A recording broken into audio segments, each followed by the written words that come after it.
धन्यवाद देंगे आज के समय का हमने इकट्ठा किया कि भवन में आकर उसकी स्लाइड करें और प्रभु को धन्यवाद दें हमारे भलाइयों के लिए जो खुदावन हमेशा हमारे जीवन में करते हैं और हमें संभालते हैं, चलाते हैं और हमें ऊंचे ऊंचे स्थानों पर ले जाते हैं। प्रभु को धन्यवाद देंगे हमारी बातों के लिए। इससे पहले कि हम वचन में जाए, गीतों को गाए और प्रभु को धन्यवाद करें। मेरे निवेदन है ध्यान भी ऐसे क्यों प्रार्थना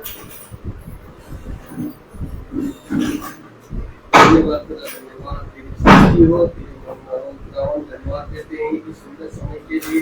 खुदावन हम लोगों को यहाँ पर करते हुए खुदा इस सुंदर मिलाप में खुदा हम लोगों को गीतों के देश में जिंदा रखा, इसलिए आपको धन्यवाद देते हैं। और जो भी रास्ते में आ रहे खुदा उनको भी सही समय पर यहाँ पर लाए और आपका आत्मा उन लोगों पर भी बने रहे खुदा, जो घर में जो अपना यूट्यूब द्वारा देख रहे खुदा, ताकि उनको भी आपके आत्मा में हुआ आपका वचन को सुन सके। खुदावन इस सुंदर समय के लिए आज का प्रार्थना जो आपके हाथों सुनता हूँ खुदा, ताकि जहाँ पर जितने लोग उपस्थित है खुदा, सबकी मनों को हृदय को खोल दे और अपने वह आपका वचन को सही सलामत सुन सके और उस वचन के द्वारा हमें उद्धार मिल सके। हम यही दुआ करते हैं हमारे प्रभु यीशु मसीह के नाम पर, आमीन। हम गीत की तरफ जाएंगे। गीत है 247, page number 156, page number 156, song number 247, रब की होवे सलाम हो।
की होवे सदा, रब की होवे सदा, हमेशा रब की होवे सदा। सारे मिलकर सरकारी बनाओ, सारे मिलकर सरकारी बनाओ, गाओ रब की सलाम, गाओ रब की सलाम, हमेशा रब की होवे सदा, रब की होवे सदा, हमेशा रब की होवे सदा, रब की होवे सदा, रब की होवे सदा। रब के घर में होवे सतांशी, रब का घर है, कुमार का घर है, जिसके घर आकर लोग अपनी धन्यवाद लेकर को चलाते हैं। और आज भी धन्यवाद का विषय है। सुची बहन ने जो चीजें मांगी थी प्रभु से पूरी करी है। उनके बेटे शॉन पास हुआ, रूपल पास हुई और फ्योना पास हुई। इन सारी बातों के लिए आज का दिन नियुक्त हुआ कि भवन में हम उसको धन्यवाद दे सकते हैं। और सबसे ये धन्यवाद के विषय में और हमारी कृतज्ञताएं प्रफुल्लित है, आनंद से भरे हुए हैं कि जो सोचा नहीं था उससे बढ़कर प्रभु ने हम सबके जीवन में किया। अब समय है गवाही का, जिसके जीवन में जो गवाही है वो प्रभु की गवाही है, जो जीवन से खुदा को आदर दे।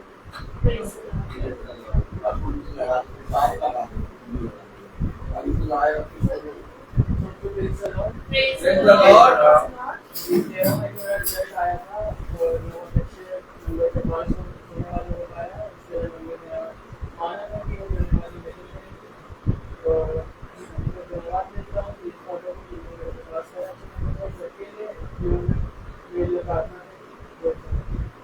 Praise the Lord. मैं भी खुदा का धन्यवाद देती हूँ इसलिए कि आज खुदा ने ये नियुक्त किया कि मैं अपनी मन्नत को पूरी करने वाली हो पाई। और मन्नत तो थी कि बच्चे पास हो जाएं, रूपल, फियोना और शॉन के लिए, लेकिन सबसे बड़ी मन्नत ये थी कि तीनों बच्चे भवन में आके गवाही और धन्यवाद करें। वो आज मेरी पूरी हुई। फियोना ने भी भवन में आके गवाही और धन्यवाद दिया, रूपल बेटी ने भी दिया और आज शॉन ने भी आके यहाँ पर गवाही और धन्यवाद दिया। तो मैं खुदा का धन्यवाद देती हूँ कि पिता ने हमें इस योग समझा और हमें ये मौका दिया कि आज हम उसकी धन्यवाद करने के लिए यहाँ पर आने वाले हो पाए। और मैं खुदा का धन्यवाद देती हूँ कि सच में आज मैं 1 बजे स्कूल से आई और 1:15 हो गया था आते आते, और आने के बाद बस बिल्कुल कपड़े भी नहीं चेंज किए, ऐसे ही जो पहनी थी वैसे ही मैं जुट गई अपना तैयारी करने में। और टाइम भी देखते जा रहे थे और खुदा ने एक समय पे सारी चीज़ों को पूरा भी करवाया और हम लोग आने वाले हो पाए सही समय पे। मैं खुदा का धन्यवाद देती हूँ कि मन में यही हो रहा था कि बस गवाही तक पहुँच जाएं और गवाही देने वाले हो पाए हम लोग। और मैं सच में खुदा का धन्यवाद देती हूँ अपने सारे छोटे झुंड के लिए, जिसने सच में अपनी प्रार्थनाओं में, दुआओं में हम सब के बच्चों को, छोटे झुंड के बच्चों को रखा। और खुदा ने उत्तम से भी बहुत उत्तम हम सबको दिया। और आगे भी जो बच्चे हाई स्कूल और इंटर की तैयारी करने वाले हैं और कर रहे हैं, खुदा उन्हें भी ऐसे ही नंबरों से पास करा और साथ में उनके मुंह में अपना धन्यवाद देने वाला हो पाए, ताकि वो इस खुदा की डेवरी में यहाँ आकर धन्यवाद देने वाले हो सके और इन बच्चों का विश्वास बढ़ने वाला हो सके। मैं हर एक बात के लिए अपने पिता का धन्यवाद देती हूँ। आज से हमारे स्कूल बंद हो गए हैं, छुट्टियाँ शुरू हो गई हैं और मैं खुदा का धन्यवाद देती हूँ कि खुदा ने ये सारे समय हम लोगों को अच्छा रखा और अच्छे से सारे कामों को पूरा करवाया। और मैं सच में खुदा का धन्यवाद देती हूँ। Praise the Lord.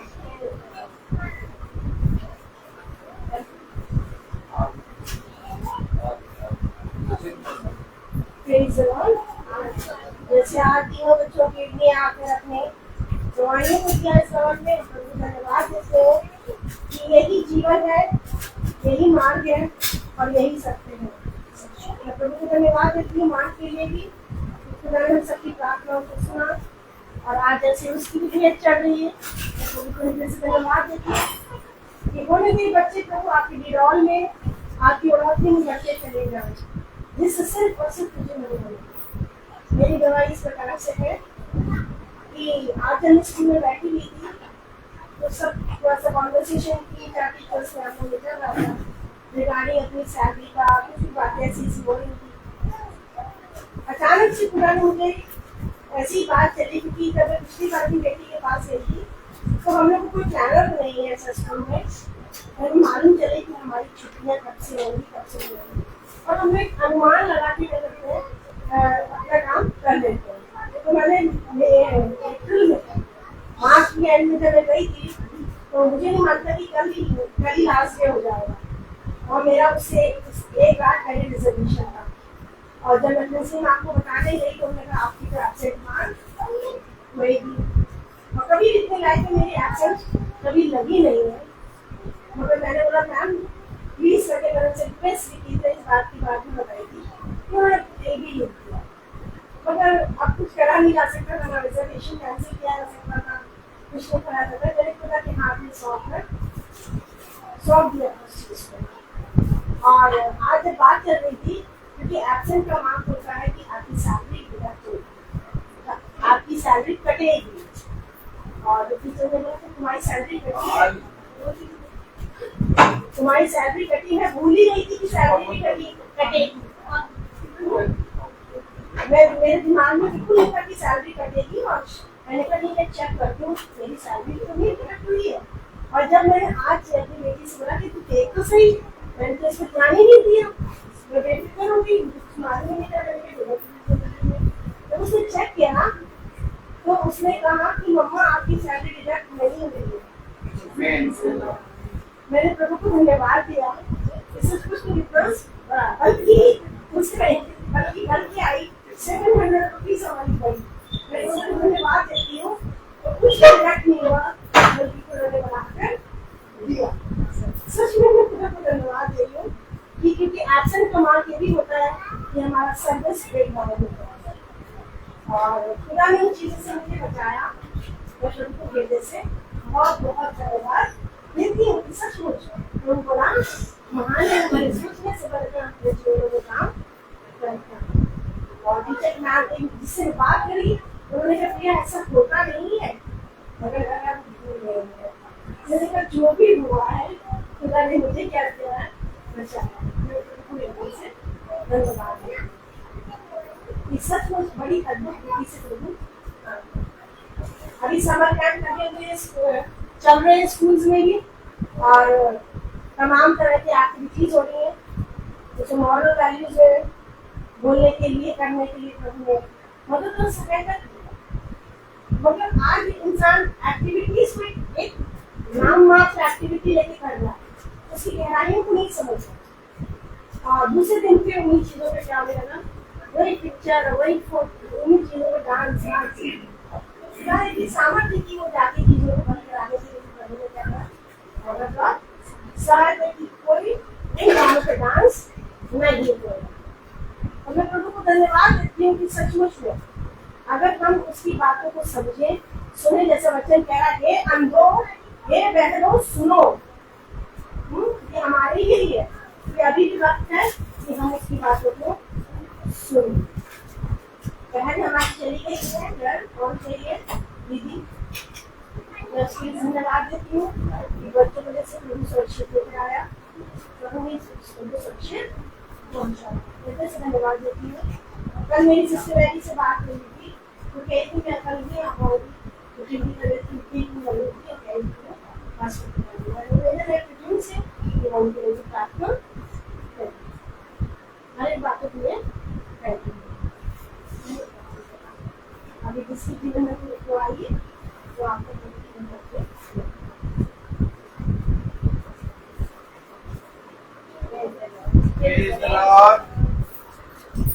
सबसे पहले खुदा को धन्यवाद देती हूँ कि खुदा ने फिर एक मौका दिया भवन में आने का, कि मैं यहाँ आके खुदा को धन्यवाद दे सकूं, खुदा ने अद्भुत तरीके से मुझे इस समय यहाँ तक पहुँचाया है, इसके लिए मैं धन्यवाद देती हूँ। पहले तो धन्यवाद देती हूँ कि खुदा ने हमारी सारी प्रार्थनाओं को सुना और हाँ आमीन में उसका जवाब दिया। हमारे बच्चे सब अच्छे से पास हुए हैं। धन्यवाद देती हूँ बेटे शॉन के लिए, क्योंकि परीक्षा के समय ये मेरे घर में था और मेरे घर से ये स्टडी कर रहा था। मुझे बहुत चिंता थी इसकी, क्योंकि एक जिम्मेदारी हो गई थी मेरे पर कि अच्छे से ये पढ़ाई करे। मैं इसको बहुत डांटती भी थी, समझाती भी थी, लेकिन बच्चे ने जो भी मेहनत करी, खुदा ने बहुत अच्छा रिजल्ट दिया। इसके लिए मैं खुदा को धन्यवाद देती हूँ कि इसने हमारे नाम को भी मतलब नीचा नहीं होने दिया कि हम नानी के यहाँ थे तो हम पास नहीं हुए। इसके लिए मैं धन्यवाद देती हूँ। दूसरी गवाही ये है कि सच में इस समय मेरी तबीयत कुछ ठीक नहीं थी। मेरी तबीयत कुछ खराब चल रही थी और मुझे बहुत घबराहट सी भी हो रही थी पहले के जैसे। तो बेटी मेरे घर आई हुई थी, ये सुचिता, उस समय कविता भी आई हुई थी। ये बच्चे आए थे, इन लोग ने सुना होगा, तो इन लोग आए थे। एक दिन 2 दिन ये मेरे साथ रह भी गए। और मेरी बेटी नीलू वो भी घबरा रही थी। मैंने कहा घबरा नहीं, बस मेरे को कुछ दवा दे दो, मैं ठीक हो जाऊंगी। दवाई भी दी उसने, लेकिन उससे भी कोई फायदा नहीं हो रहा था। तो उसने कहा कि मम्मी तुम्हें इन्फेक्शन हुआ है, बिना एंटीबायोटिक लेके तुम ठीक नहीं होने पाओगी। उसने मुझे एंटीबायोटिक देना शुरू किया। उससे मेरी हालत इतनी खराब हो गई कि मैंने कहा, कहने की 3 दिन का ये कोर्स कर लो तुम। 1.5 दिन मैंने खाई, उसके बाद मैं जवाब दे दिया। मैंने कहा कि ना, मैं नहीं खाऊंगी, दवा नहीं खाऊंगी। उसी दिन ये बेटी घर में थी मेरे, इसने कहा इसको स्कूल भी जाना था दूसरे दिन। तो सुबह उस समय भी इसने मेरे लिए प्रार्थना की और दूसरे दिन सुबह जब ये स्कूल जाने लगी तो हम दोनों संगति में बैठे थे। हम अपनी प्रार्थना कर रहे थे, तबीयत खराब होने के बावजूद भी हम बैठे थे। हमने कहा कि धन्यवाद तो देना है खुदा को, और हम प्रार्थना कर रहे थे।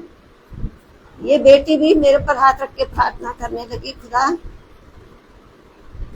इसके शब्द जो मेरे कान में जा रहे थे, मैं सुन रही थी, मेरी आत्मा खुश हो रही थी बहुत, और अंदर से मैं बहुत खुशी के मारे मैं रो रही थी कि जब एक बेटी, हम संसारिक माँ है, एक बेटी हमारे लिए इतनी चिंता फिक्र कर रही है।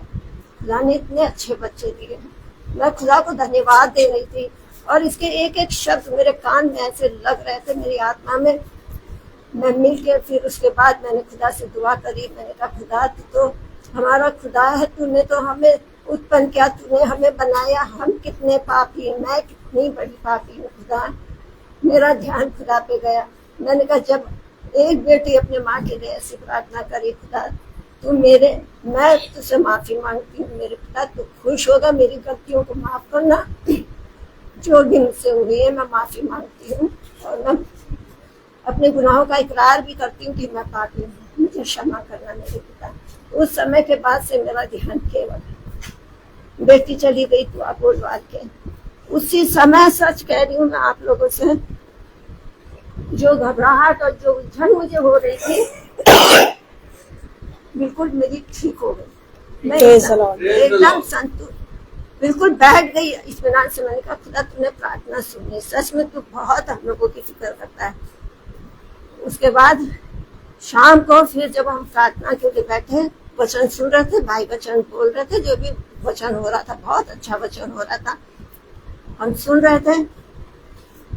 उस समय जब इनने अनाउंस किया बेटे के लिए, छोटे बेटे के लिए, सचिन के बेटे के लिए, मार्क के लिए, तब मैं कह रही, खुदा हम ऐसी हालत है, वो छोटा बच्चा, इसके लिए हमको इतना वो लगा कि हम तो अपने को तो देख रहे हैं, वो छोटा बच्चा है, उसकी मदद करना, वो बच्चे को कुछ ना होने देना, उसको अपने हाथों में लेना। मेरे पिता छोटा बच्चा है और बहुत अच्छा खुदा तो ऐसे ही बच्चों को इतना प्यार करता है। Yes. मैंने कहा कि भवन आते हैं, बच्चे खेलते हैं कूदते हैं। बहुत मेरा ध्यान लगा था, लेकिन हमने कहा हमारे पास फोन नंबर भी नहीं कि हम फोन से बात करके मतलब पता कर ले करके। लेकिन खुदा ने उस बच्चे को भी ठीक करा, हम इसके लिए धन्यवाद देते हैं। अच्छा खेलता बच्चा खुदा के भवन में बैठा है। देखो ऐसे खुदा सबों की चिंता फिक्र करता है। तो मैंने कहा भवन में जाके इस बात की गवाही दूंगी। मैं आने योग्य नहीं थी, ये खुदा की योजना थी कि मैं सोच रही थी मैं नहीं आ पाऊंगी। आज मैं कैसे जाऊंगी बेटे के लिए धन्यवाद देने के लिए, मुझे जाना है। हमने उसके लिए भी तो माना था कि खुदा हमारा बेटा है, आपने कितने अच्छे से उसको पास किया। मैंने बेटी से फोन करा, मैंने कहा बेटी मुझे तू लेने आ जा, मैं भवन चलूंगी। तब ये घर आई है तो इसने मेरे से कहा मम्मी तुम तैयार रहना, हम बेटे को भेजेंगे तो तुम आ जाना। बच्चा आया मुझे लेने के लिए तो मैं इसके साथ आई हूँ। मैंने कहा मैं खुदा को धन्यवाद दूंगी। सच में खुदा महान है। खुदा ने कहा अपने वचन में, जहाँ एक या दो जन भी एक मन एक चित होकर मुझसे प्रार्थना करेंगे, मैं मौजूद हूँ तुम्हारे बीच में। वो मौजूद था हमारे बीच में। हम अपनी प्रार्थना कर रहे थे, रो रो के गिड़गिड़ा के, खुदा मौजूद था। उसने हमारे मन को देखा, हमारे विश्वास को देखा, तो उसने हमको चंगाई दी है। मैं खुदा को बहुत बहुत धन्यवाद देती हूँ हाथ में से, सच में। Praise the Lord. सब गॉड ब्लेस यू। सचमुच में भवन में आना बहुत ही उत्तम बात है। और जैसा मैं गवाही देना चाहती हूँ, अपने प्रभु का धन्यवाद करना चाहता हूँ कि हमारी जो गाड़ी ले गया था उसके अंदर ओरिजिनल नया लाइसेंस बन के हमने उसमें रखा था, वो भी चला गया, कागजात भी चले गए, सब चले गए। तो हमारे बेटे के बेटे ने जो देहरादून स्कूल में है उसने वहां से FIR करी, करके हमारा लाइसेंस परसों आ गया, फिर बन के आ गया 5 साल के लिए। हम बहुत धन्यवाद अपने प्रभु का। Praise the Lord. सचमुच में प्रभु टूटे हुए मन के बहुत करीब रहता है और उनकी प्रार्थना को सुनकर हर आमीन में उत्तर देता है। हम धन्यवाद देते हैं कि जो जो कदम भवन की ओर आए हैं वो ऐसे ही निराशा में नहीं रहेंगे, परंतु एक आशा प्रभु ने दी है कि वो कभी टूटने नहीं पाएगी और उसका प्रतिफल हम जरूर पाएंगे। Yes ma'am. Praise the lord. Praise the Lord. बोलो खुदा को धन्यवाद। खुदा को धन्यवाद, मैं ठीक हो गया। Praise the Lord. God bless you. सचमुच में प्रभु बच्चों से बहुत प्यार करते हैं और उसने कहा तुम बच्चों के समान बने रहो। सबको प्रेज द लॉर्ड। सचमुच में खुदा का धन्यवाद देती हूँ। और मुझे भवन में गवाही देना ही था कि मेरे बेटे को खुदा ने चंगा किया। मुझे विश्वास था कि रिपोर्ट नॉर्मल आएगी, इस पर इसके नाना हैं, फोन करके रो रहे थे। हमने कहा कुछ हुआ ही नहीं है। मैंने कहा कुछ नहीं हुआ, आप बहुत परेशान होते हो, आप बाइबल पढ़ने के बावजूद भी आप परेशान हो, रो रहे हो, किस लिए, घबरा क्यों रहे हो। मैंने कहा खुदा सब कुछ ठीक करेगा और देखना रिपोर्ट भी सही आएगी।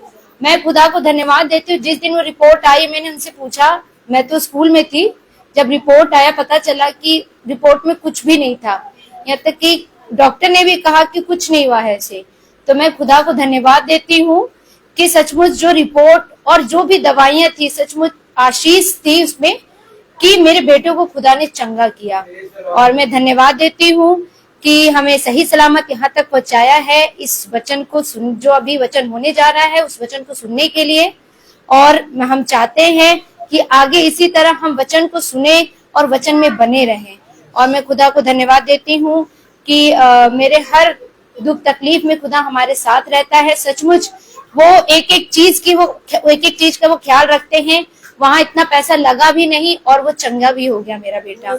मैं खुदा को इसके लिए भी धन्यवाद देती हूँ। और डॉक्टर ने ये भी कहा है तुम लोग बहुत जल्दी परेशान हो जाते हो, लेकिन सचमुच और कोई कुछ बीमारी नहीं होती है, लेकिन तुम लोग ज्यादा परेशान होते हो।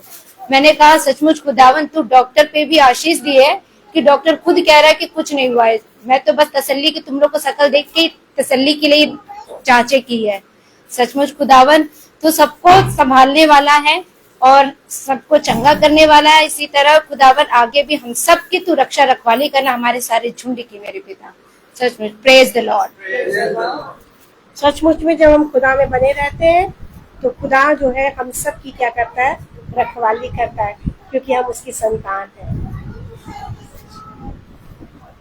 सभी को प्रेज द लॉर्ड। मेरी एक गवाही और है कि अभी जैसे कि कल हम जिनके घर में मीटिंग थी, हमारे बुआ के घर में, उनका बेटा हमारे स्कूल से ट्रेनिंग कर रहा था और बात हो रही थी कि जो बच्चे ट्रेनिंग करते हैं, जो भी उनका दिन मतलब होता है 25-30 दिन का या जो भी, तो उसमें जो है फादर कुछ देते नहीं है पैसे ट्रेनिंग का, क्योंकि वो तो ट्रेनिंग कर रहे होते हैं।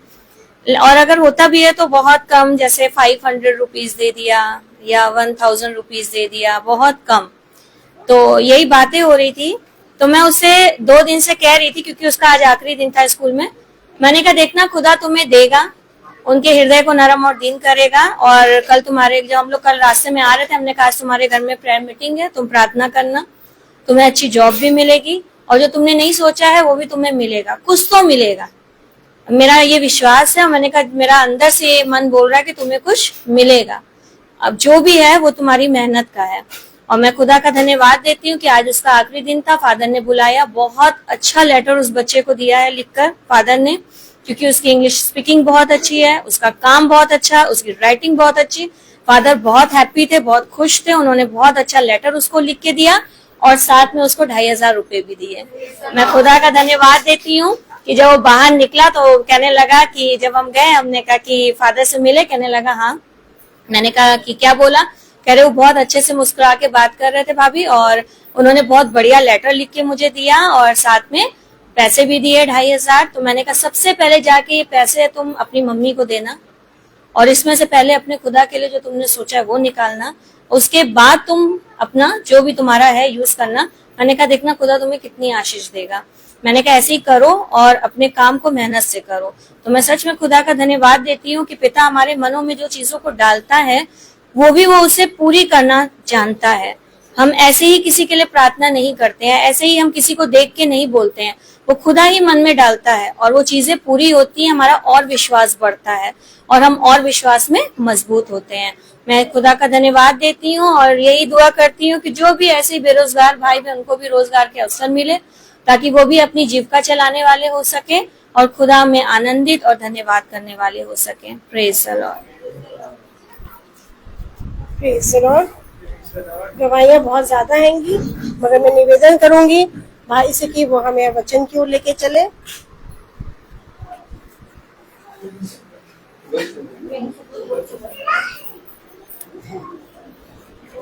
आज ट्यूसडे था और घर में 1-2 काम बहुत जरूरी थे। मैं अपने मन में सोच ही रही थी कि आज ट्यूसडे है, शायद मुझे फोन करेगी कि भवन चलना है। तो मैंने कहा कोई बात नहीं, अभी तो मैं फोन नहीं करूंगी, क्योंकि शॉप में थी।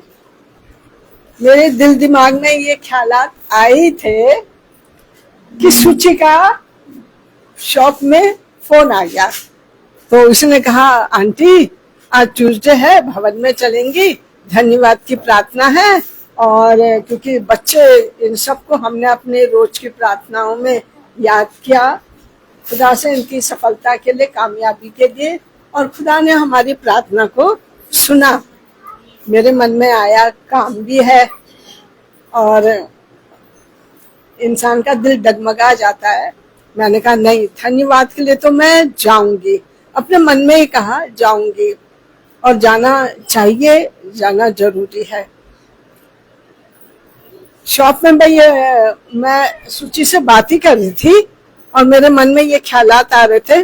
जब घर आए तो मेरे से पूछा किसका फोन था। हमने कहा सूची का फोन था और वो पूछ रही थी भवन चलेंगे, आज धन्यवाद की प्रार्थना है। उन्होंने कहा ठीक है जाना। हमने कहा रोहित आ जाएंगे 3 बजे लेने के लिए और चले जाएंगे। और घर में काम तो हो ही रहा था। मैंने कहा मैं तो टाइम से तैयार होकर के और रोहित और पिंकी बच्चे सब आ गए और मैं इनके संग, खुदा ने इतना अच्छा मौका दिया। सच में इधर उधर अपना समय बिताने से, फालतू बात करने से अच्छा है कि हम खुदा के भवन में, उसकी डेवड़ी में पहुंच करके कुछ ना करें, वचन को सुने और हाथों को उठा करके धन्यवाद दे सके। मैं खुदा का धन्यवाद करती हूँ कि मेरी इस मन की सोची हुई बात खुदा ने पूरी की, और सबसे बड़ी बात कि इन बच्चों को सफलता दी, कामयाबी दी। मेरी प्रार्थना आगे उन बच्चों के लिए भी है जो अब अक्टूबर में अपना हाई स्कूल का, इंटर का ये एग्जाम देने जा रहे हैं। सृष्टि है, शैरॉन है, क्रिश है और सोना है, और भी वो बच्चे हैं जिनका नाम मैं नहीं जानती। उनकी सफलता के लिए भी हम खुदा से ही प्रार्थना करते हैं। वो इनके परिश्रम का प्रतिफल देगा, कामयाबी देगा। वही है हमारी प्रार्थनाओं को सुनने वाला परमेश्वर, और हमारी प्रार्थनाओं को सुन करके वो, उसने जो वायदा किया है वो अपना वायदा पूरा करता है। धन्यवाद देती हूँ खुदा के इस वचन के लिए, और पूरे विश्वास के साथ कहती हूँ सच में हम उसी से दिल खोल कर अपने दिल की बात बोल देते हैं और वो सुनता है और पूरी करता है। Praise the Lord. खुदा को धन्यवाद देते हैं।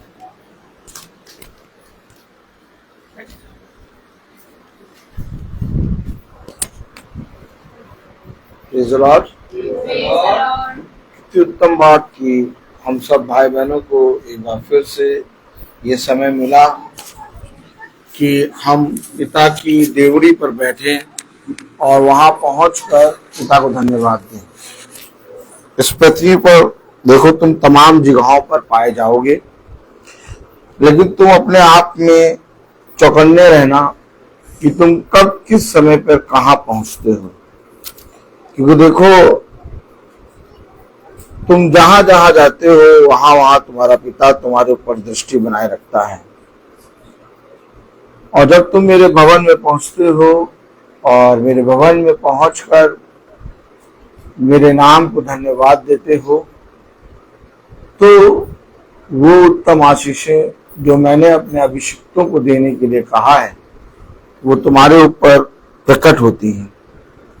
मेरे प्यारे भाई बहनों, हम सब भाई बहनों के लिए पिता ने उत्तम से उत्तम फल रखा है, और उत्तम से उत्तम आशीष, सामर्थ और सामर्थ के काम बहुत कुछ रखा है। लेकिन हकीकत बात यह है कि हम उस बहुत कुछ में से कुछ भी बटोर नहीं पाते। पिता हमेशा हमसे कहता रहता है, बेटा जाल इधर डालो, बेटा जाल इधर डालो, बेटा जाल इधर डालो। हम हर तरफ जाल डालते रहते हैं, लेकिन जहां पिता कहता है वहां हम कभी नहीं जाल डालते। सोचिए, पतरस ने रात भर परिश्रम किया। आप में से कोई भाई बहन मुझे ये बताए कि पतरस ने नदी में कितनी बार जाल डाला होगा। ताली वाली बजाएंगे। रोटी मोटी बनी है, कैसी बनी है? और खूब गर्मा गर्म, और दोनों तरफ सिकाई होके खूब बढ़िया से मक्खन, क्या मक्खन रखा, गुड़, और बढ़िया मोटी रोटी को गोद के उसमें ढेर सारा मक्खन डाल के और गुड़ के साथ खाओ। देखो कितना मजा आया। ताली बजाओ। अब आप सोचिए, मक्खन लगी रोटी, रोटी रखी, गुड़ रखा है, तब बढ़िया, और हम लोग सूखे में काम चला रहे हैं। क्यों प्रिंसी? प्रिंसी बात सही है कि नहीं? समझे? हमेशा एक बात का ध्यान दीजिए कि पतरस ने रात भर कठिन परिश्रम किया और जाल कई बार डाला। कभी सोचा आपने ये बात? कितनी बार डाला होगा जाल? कितनी बार जाल डाल के निकाला, जाल डाल के निकाला। अरे एक बार तो कम से कम जहां प्रभु कहता है, जान रहा था, जहां प्रभु कह रहा था वहां जाल डाल देते। रात भर में इतनी बार जाल डाला, लेकिन एक बार भी जहां प्रभु की दृष्टि थी वहां जाल नहीं डाला। हमारा जीवन भी ऐसे ही है। जीवन भर हम हाथ पांव मारते हैं और इतनी जगहों पर हाथ पांव मारते हैं, इतनी जगहों पे हाथ पांव मारते हैं, कुछ भरा नहीं होता।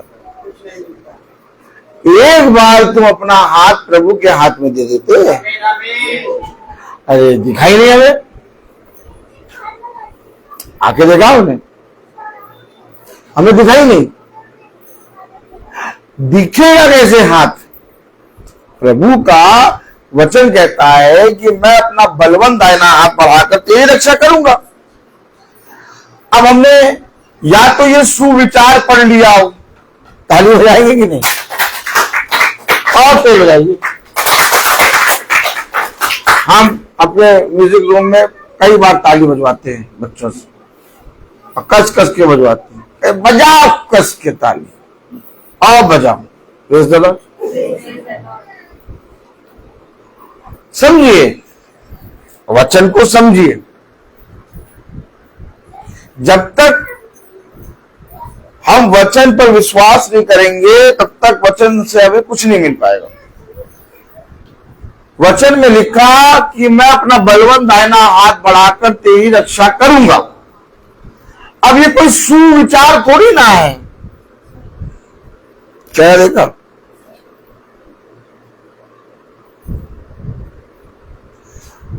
आजकल मसीही लोग जो वचन का प्रचार करते हैं, जो वचन को लोगों को बताते हैं, वो सुविचार यानी अच्छी अच्छी जो बातें होती है उसको अपने किस पे लगाते हैं? स्टेटस पे। आप समझिए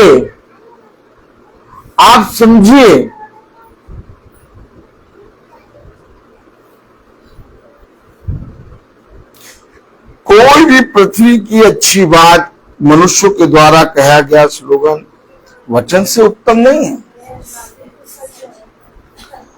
आप उसे लगा रहे हैं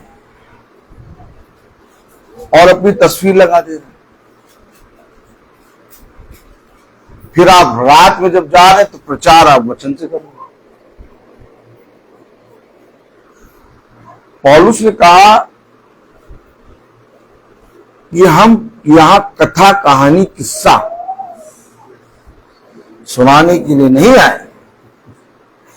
वचन अगर आप पढ़ें तो बहुत अच्छे से आप पढ़ें, क्योंकि ये कोई सुविचार या मन को भाने वाला चीज नहीं है, ये जीवन है।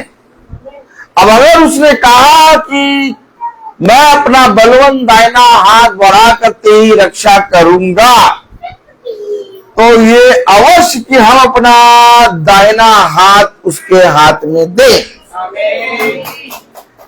फिर हम अपना हाथ में चला रहे हैं।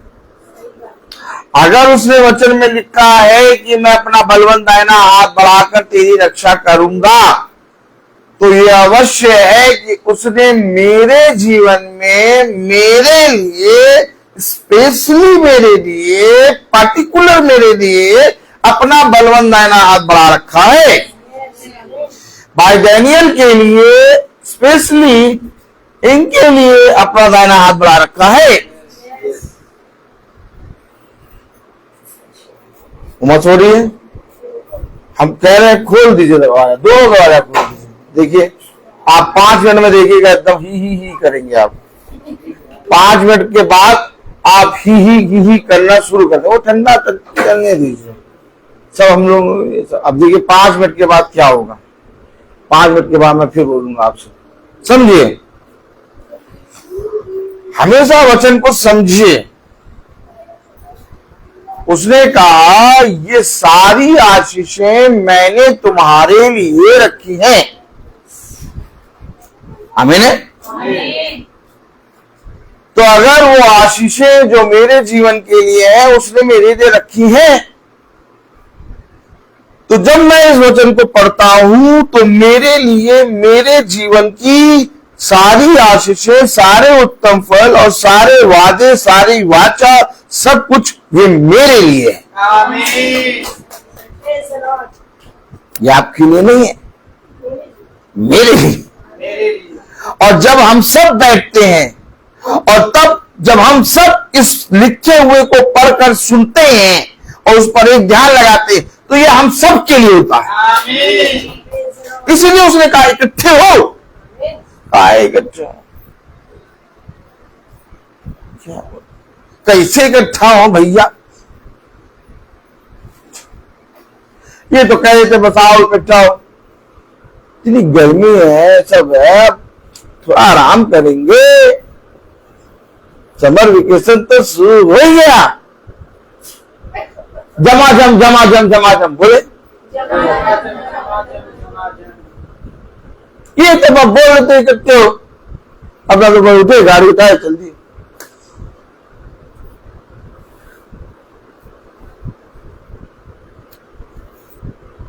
हमेशा याद रखो,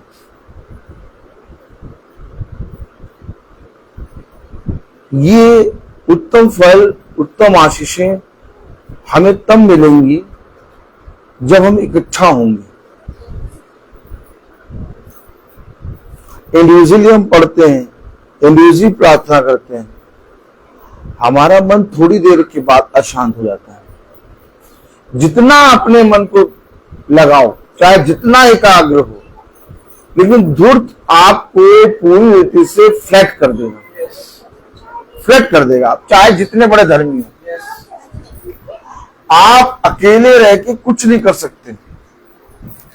इसीलिए पिता ने एक संगति रखी और कहा इकट्ठे हो, क्योंकि जो मैंने उत्तम आशीषें तुम्हारे लिए रखी हैं वो समय समय पर तुम्हें मिले। अब अगर मैं इसमें से कुछ चाहता हूं, अब अगर मैं इसमें से कुछ अपने जीवन के लिए चाहता हूं, तो मुझे उसके उस दाहिने हाथ पर विश्वास करना होगा।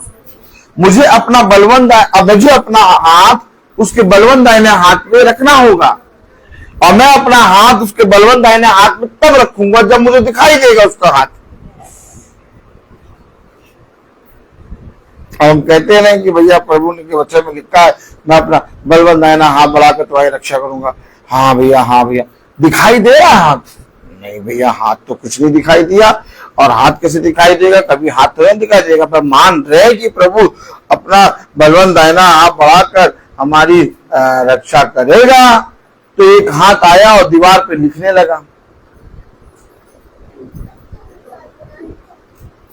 तालियां नहीं जाएंगे? तो एक हाथ आया और दीवार पे लिखने लगा। तो अगर वो हाथ दीवार पर लिख रहा है और राजा उस लिखे हुए को समझ नहीं पा रहा, राजा ने हाथ देख लिया लेकिन वो जो लिखा उसको समझ नहीं पा रहा। क्यों नहीं समझ पा रहा? क्योंकि राजा को दिखाई दे रहा है लेकिन देखते हुए भी अंधा है। तो कलाम में लिखा है कि किसी पढ़े लिखे को दो, और वो कहे कि मैं नहीं पढ़ सकता। अर्थात ये बातें हमेशा समझने के लिए वो आत्मा आपको चाहिए। अब उसको हाथ दिखाई दे रहा लिखते हुए, कह रहा मैं एक हाथ आया और लिख दिया। अब जो लिखा वो समझाओ, अब कोई है ही नहीं समझाने। ढूंढो बता, ढूंढो।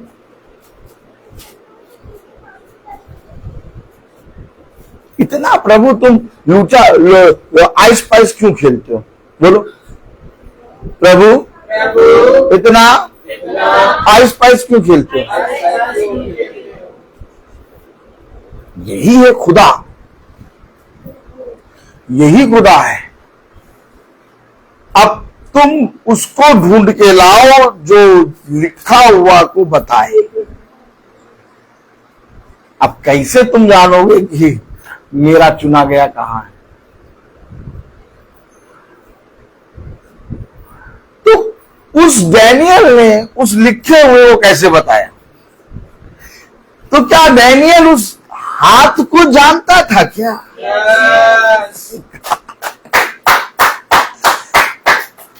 कभी कभी ऐसा होता है कि लेटर लिख दिया जाता है, पूछो बेटा किसने लिखा, तो कोई एक जानता है हैंड राइटिंग, कहता है ये उसने लिखा है। तालियां जाइए। मजा आती कि नहीं आती? कितनी मजा आती? हम लोग इस मजे में रहते हैं। हमेशा याद रखिए, डैनियल ने लिखे हुए को थोड़ी ना बताया।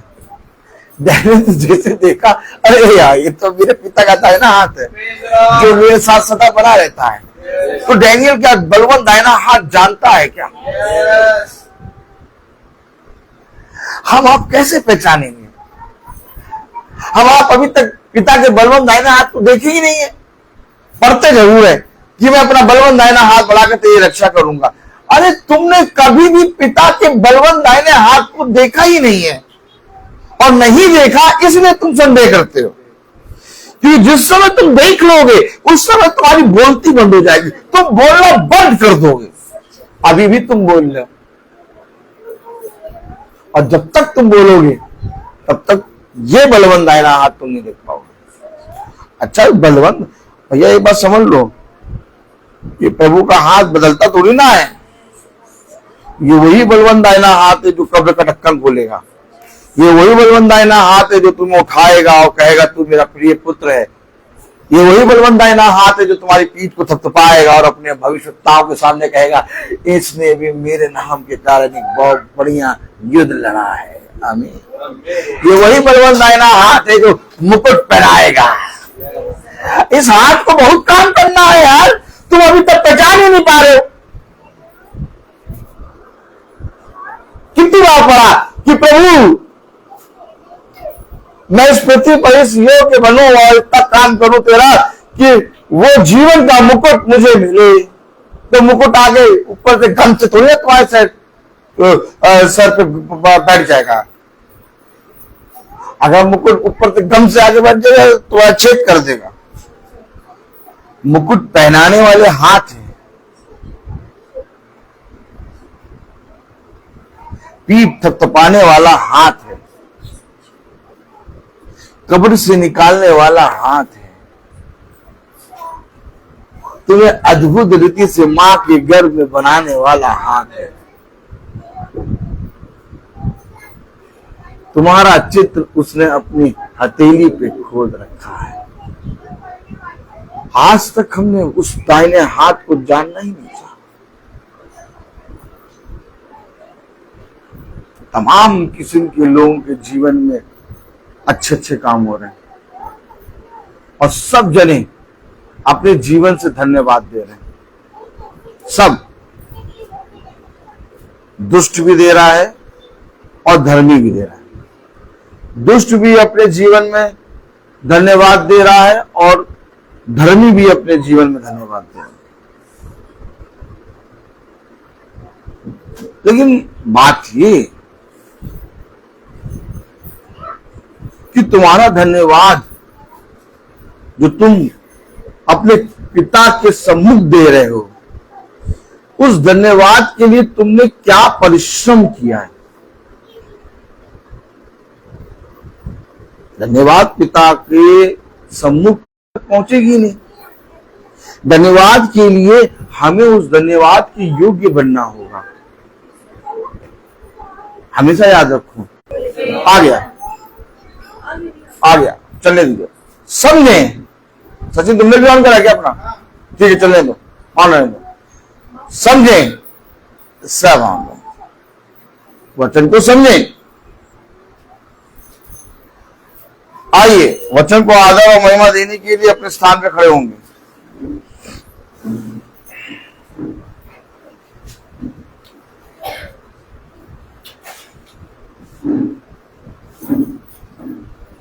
हम निकालेंगे भजन संहिता 51 अध्याय।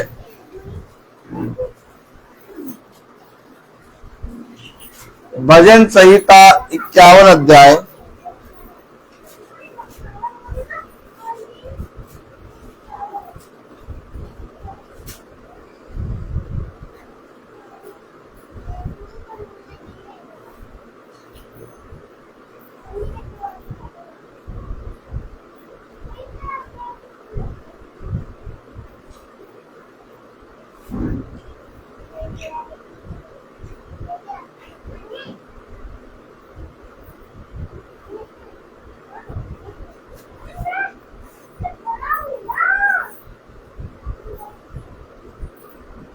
Praise the Lord.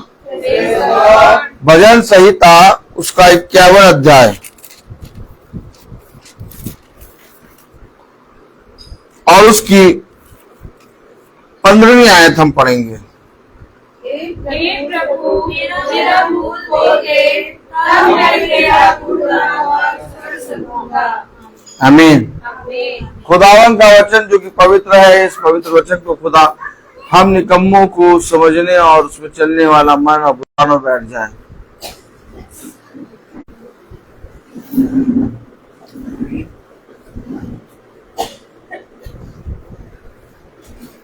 हे प्रभु मेरा मुंह खोल दे। देखिए, धन्यवाद इस रीति से एक्सेप्ट नहीं होता, धन्यवाद का तरीका होता है।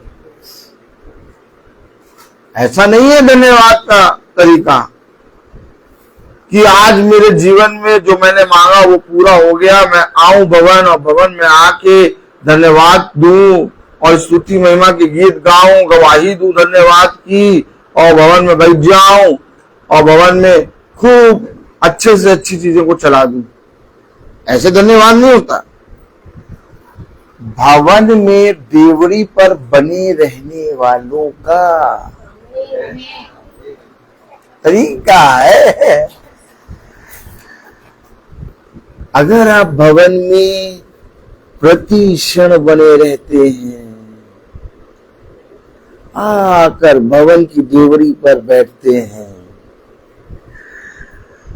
और उस बैठने के कारण जब प्रभु आपको आशीष देता उसको आप देखने पाते हैं, तब आप इस भवन में आकर पिता को धन्यवाद देते हैं। क्यों? क्योंकि मेरा मुंह इससे पहले कि मैं धन्यवाद दूं, पिता ने अपने भवन में खोला है। आप जाके देखिए, एक आत्मा लोगों के अंदर बैठी है, वह भी जाति जाति के लोग हैं। वह भी जब उनके जीवन में कुछ अच्छा होता है, सबसे पहले जाकर कुछ चढ़ावा या कुछ ना कुछ जाके दे देते, भैया धन्यवाद। क्या कारण है? कोई नई चमचमाती हुई गाड़ी लाया, चमचम चमचम चमचम चमचम, बोलिए, और उस गाड़ी को लाके सबसे पहले अपनी अपनी जो जो चीज जगह है वहां जाके रोक देते हैं। अब उस गाड़ी को कुछ टच भी कर दे तो बहुत ही गुस्सा हो जाएंगे, लेकिन उसमें कई प्रकार की चीजों को डाल के भी कराते हैं।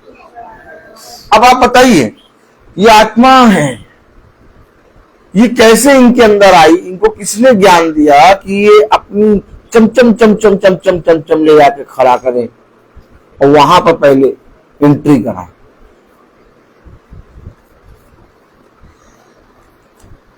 यही तो बातों को तुम्हें समझना होगा।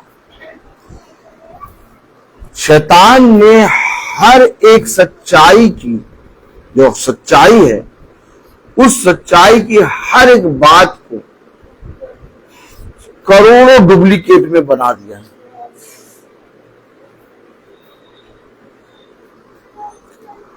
अब तुम्हारा धन्यवाद, तुम्हारा भवन में आके बैठना, तुम्हारा भवन में आके बोलना, तुम्हारा भवन में आके पिता को धन्यवाद देना उनसे अलग होगा,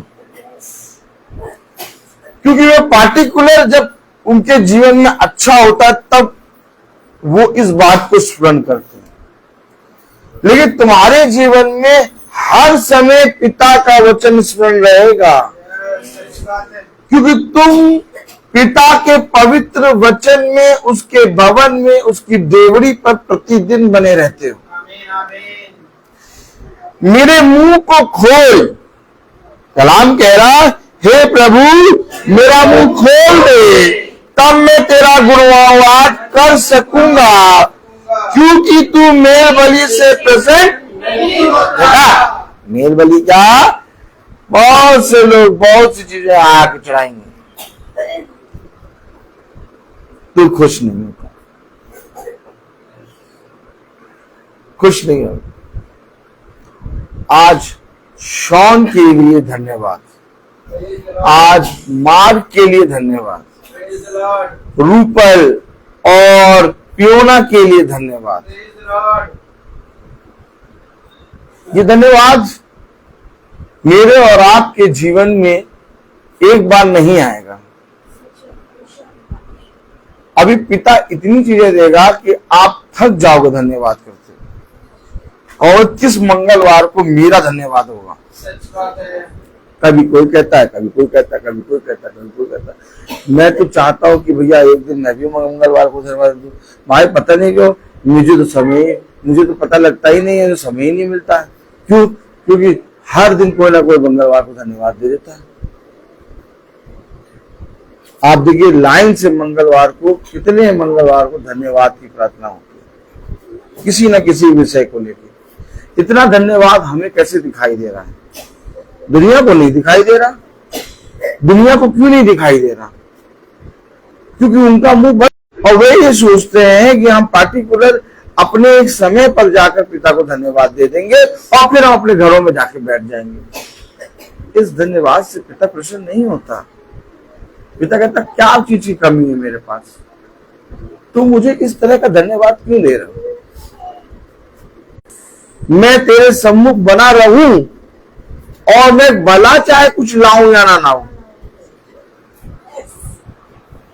ये खुदा का देखना है। मनुष्य का देखना है कि भैया फ्यूनरल है, ताली नहीं जाएंगे, एक बहुत बड़ा गुलदस्ता ले चलो। हाँ गुलदस्ता, गुलदस्ता। हाँ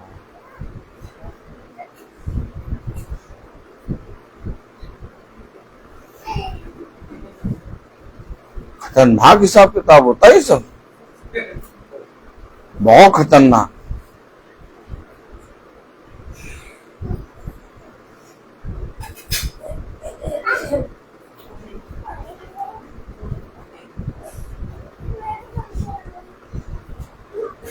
अगर पिता ने मेरे मुंह को खोला है तो मेरा मुंह बंद नहीं होगा, और अगर मैं गिरूंगा तो भी मेरा मुंह खुला रहेगा। क्योंकि जिसने जिस चीज को खोला उसे कोई बंद नहीं कर सकता।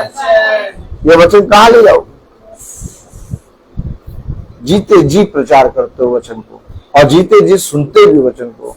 लेकिन जब आदमी मर जाता है तो हम ही उसके फ्यूनरल पे फूल लेके जाते हैं, अगरबत्ती लेके जाते हैं और कैंडल लेके जाते हैं, दर्शाते हैं कि मर गया। और फिर तुमसे पिता पूछता है तुमने जो इतनी प्रार्थनाएं की हैं, तुमने जो इतना वचन सुना है, क्या इसलिए सुना, क्या इसलिए वचन को सुना, क्या इसलिए मेरी देवी पे गए कि मर जाओ? कहाँ गया तुम्हारा विश्वास? कहाँ गया तुम्हारा विश्वास? अगर मैं अभी पढ़ रहा हूं कि मेरा मुंह खोल, तो जब मेरा मुंह खुला है तो मेरा मुंह बंद नहीं होगा, क्योंकि तू मुझे इतने धन्यवाद के विषय देगा, इतने धन्यवाद के विषय देगा कि मेरा मुंह थक जाएगा, परंतु तेरा धन्यवाद का विषय कम नहीं होगा। मेरे प्यारे भाई बहनों, इससे पहले कि हम धन्यवाद दें, हमें धन्यवाद के लिए परिश्रम करना होगा। पिता तो दयावान है, पिता तो तुम्हारे लिए हमेशा भला करता रहेगा। भला तुम चाहे जितनी दुष्टता करो, लेकिन इसके बावजूद वो तुम्हारे लिए सदैव अच्छा करेगा, क्योंकि वो पिता है। लेकिन क्या तुमने अपने पिता के प्रति ईमानदार हुए? क्या तुमने कभी ये सोचा कि मैं अपने जीवन में हर क्षण भवन में आके बैठूं, मेरी मां आके बैठे, मेरा पिता आके बैठे, मैं आके बैठूं, वो आके बैठे? आप बताइए, आप बताइए, क्या जब हमारा पिता हमारे साथ अच्छा करे तभी हम उसके पास जाके उससे प्यार करें?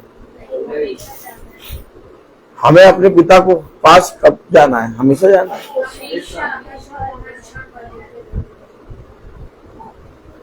क्यों शॉन? खड़े हो बेटा, ये बताओ कि हम अपने पिता के पास सदैव जाएं कि जब साल में एक बार, ताली बजाओ पहले, जब साल में एक बार कभी मेरे जीवन में अच्छा हो गया तब मैं पिता के पास जाऊं। सदैव क्यों जाना है? साल में एक बार भी तो चल सकता है, क्यों? पास आओ, ये बताओ, साल में एक बार क्यों नहीं चल सकता और सदैव जाना क्यों?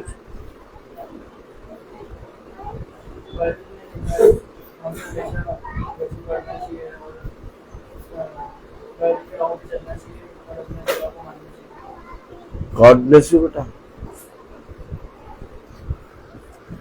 बाइबल में जो लिखा है, जो वचन है, वो हमें चाहे पिता मार दे, चाहे पिता हमें उत्तम फल दे, लेकिन वो मेरा पिता है।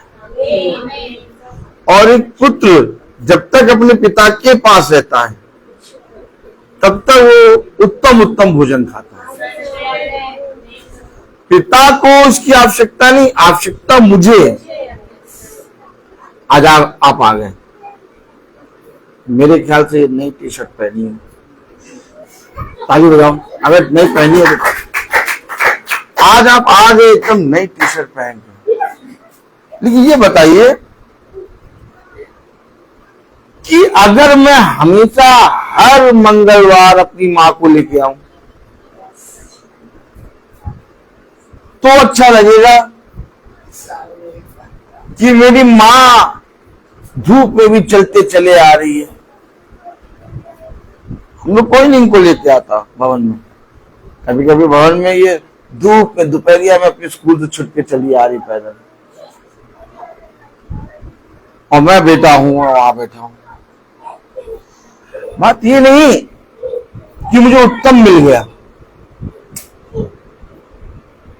बात ये कि जब मैं बाट जो रहा हूं तो मैं क्या कर रहा हूं।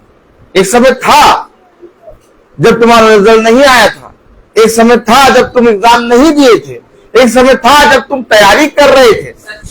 उस समय तुम बाहर जो रहे थे कि मैं तैयारी कर रहा हूं, मैं एग्जाम दूंगा, मैं ये करूंगा, मैं अच्छे नंबर से पास हूं। फिर एग्जाम देने के बाद एक अच्छा खासा समय तुमने बाहर जोया। तो क्या बाढ़ जोने के समय में और परिश्रम करूं कि बाढ़ जोने के समय मैं पिता को स्मरण ना करूं? समय कौन सा होता है हमारे लिए? सबसे उत्तम समय रिजल्ट जब आ गया तब का नहीं होता। हमारे लिए सबसे उत्तम समय तब होता है जब हमने परीक्षा दे दी और रिजल्ट आने के समय तक जो बाट जोया है वो है। उसमें तुमने क्या किया? उसमें तुमने क्या किया? अब्राहम 100 वर्ष का और अभी वो 75 साल का था, तब एक वाणी आई कि तेरे निज पुत्र होगा।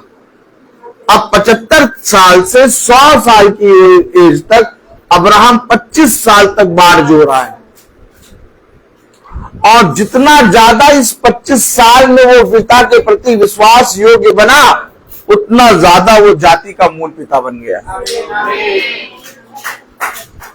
अरे हो सकता है कि 100 साल की एज पिता ने, हो सकता पिता ने दिया उसको पुत्र, हमें इसहाक दिया, अब वो इसहाक का पिता बनता, लेकिन बाइबल बता रही वो जाति का मूल पिता बन गया। तो ये जाति का मूल पिता कैसे बना? वो जो बाढ़ जोया था उसमें उसने वो काम किया। अब तुम्हें एक धन्यवाद का विषय मिला कि तुम बहुत अच्छे नंबर से पास हो, तुम भवन में आके पिता को धन्यवाद दे रहे हो, तुमने गवाही दी। लेकिन अब आने वाले समय में तुम्हारी फिर परीक्षाएं आएंगी, फिर क्या करोगे? दांत आप तो नहीं दो रहा आप लोगों का कोई है? देखिए चेक करिए, चेक करिए, कोई दांत आप तो नहीं दो रहा? देखिए चेक करिए, सब दांत चेक करिए, दांत। हाँ बताओ, सुन रहे हैं? हाँ, मैं दांत चेक कर रहे हैं। गड़बड़ हो गया काम ना, काम गड़बड़ हो गया ना, तेरा काम सही है गड़बड़। ये मेरे मुंह को खोल।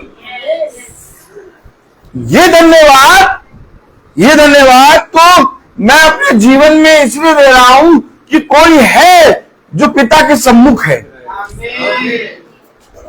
लेकिन पिता उस कोई के जरिए तुम्हें खींच रहा है, लेकिन पिता अब चाहता है कि तुम उसके सम्मुख आओ। ये तरीका है इसका, इसका तरीका ही है। ये मेरी बेटी है, ये देखो, ये खड़ी है, ये मेरी बेटी। हमेशा ये भवन में आते हैं। क्यों आ रहे हैं? क्योंकि आप आ रहे हैं।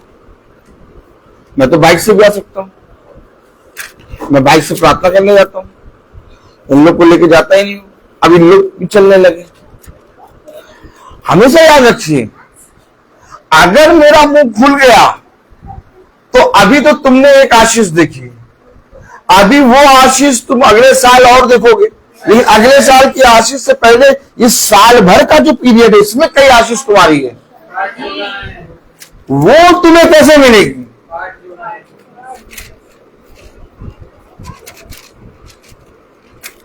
ठीक इसी तरीके से जीवन है, ठीक इसी तरीके से लाइफ है।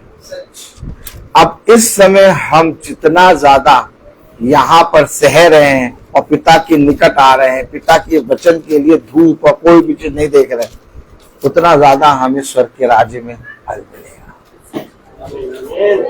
सेम यही तरीका है, सेम यही तरीका। जैसे अब्राहम ने 75 से 125 साल तक बाट जोया, तो अब्राहम को इसहाक मिला, और इसहाक के अलावा उसे जो सूत मिला, जो मूल मिला, वो जाति का मूल पिता बना। अर्थात इस पृथ्वी पर हमें उत्तम वस्तु तो मिलेगी, अब हमारा जो मूल है, जो हमारा ब्याज है, वो हमें स्वर्ग के राज्य में मिलेगा 100 गुना। फायदे में रहोगे, बहुत बड़े फायदे में रहोगे, क्योंकि जवानी में कोई प्रभु की डेवड़ी पे नहीं आता, और तुमने जवानी में ये काम देखा है। हमारी दीवानी में तो जब ये काम हुआ तो हम पिता के वचन में लग गए थे। कितने ही बच्चे आए, कितने ही लोग आए। कितनी बार तुम भवन में आते, बैठो बेटा, कितनी बार तुम भवन में आते देखते हो, कितने बच्चे आते हैं, अपना कुछ भी उत्तम हो गया, हमारे साथ प्रभु ने करा, ये करा, हाँ चलिए। फिर कहीं नजर नहीं, ना वो, ना उनके माँ बाप, ना कुछ।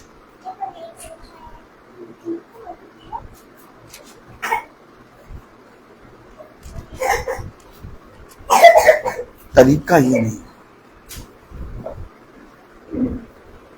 ये तरीका नहीं।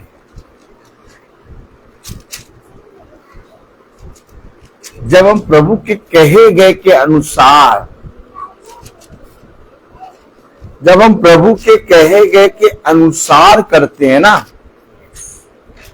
धीरे से कान में बोलता है, यहां जाल डाल,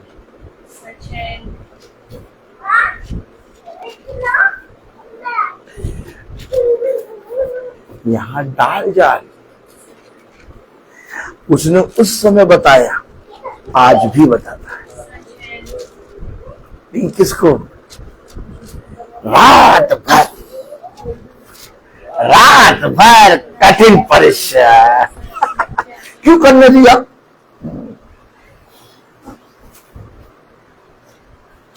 गुरुवर बोलो, ऐसे बोलो, ऐसे अभी जैसे बोल रहे हैं हम वैसे बोलो। गुरुवर नहीं, अब कोई नहीं बोलेगा, शॉन बोलेगा। जैसे हम बोल रहे हैं वैसे बोलो। गुरुवर रात भर में आप कठिन परिश्रम करने दिए, रात में बता देते 9 बजे।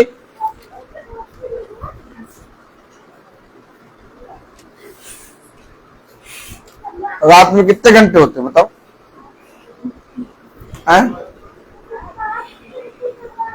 12 घंटे कठिन परिश्रम करने दिया, बाद में बता रहे वहां डालो जाए।